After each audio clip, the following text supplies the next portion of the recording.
இதோட tyre size பார்த்தோம்னா 175/65 R15 radial tubeless tyre கொடுத்துருக்குறாங்க. இந்த வண்டியோட சஸ்பென்ஷன் சிஸ்டம் பார்த்தோம்னா ஃப்ரண்ட் பொறுத்தவரையில் மேக்பர்சன் ஸ்ட்ரக்ட் கொடுத்துருக்குறாங்க. ரியரில் பார்த்தோம்னா ஒரு கப்புல்டு டார்ஷன் பீம் ஆக்சில் கொடுத்துருக்குறாங்க. இதோட ஷாக் அப்சர் பார்த்தோம்னா ரெண்டுமே கேஸ் டைப்பில் தான் கொடுத்துருக்குறாங்க. வண்டியோட ஃப்ரண்ட் வீல் பொறுத்தவரையில் டிஸ்க் பிரேக்கும் ரியர் பொறுத்தவரையில் ட்ரம் பிரேக்கும் கொடுத்துருக்குறாங்க.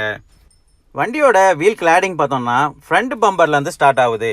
ஃப்ரண்ட் பம்பர்லேருந்து ஸ்டார்ட் ஆகி ஃப்ரண்ட் வீல் ஆர்ச் வழியாக கனெக்ட் ஆகி ரன்னிங் போர்டு வழியாக கொண்டு வந்து அதை ரியர் வீல் ஆர்ச்சோட கனெக்ட் பண்ணிடுறாங்க.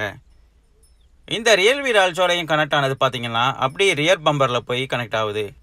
இந்த வீல் கிளாடிங் பார்த்தோம்னா இந்த சின்ன வண்டியோட ப்ரெசன்ஸை ஒரு பெரிய எம்பிவியாக எடுத்துக்காட்டுது அப்படின்னு சொல்ல முடியும். வண்டியோட ரியர் ப்ரெசன்ஸ் எப்படி இருக்குது அப்படின்னு பார்ப்போம். வண்டியோட ரியர் ப்ரெசன்ஸில் ஒரு எல்இடி ஹெச் சிக்னேச்சர் உள்ள டெயில் லேம்ப் தான்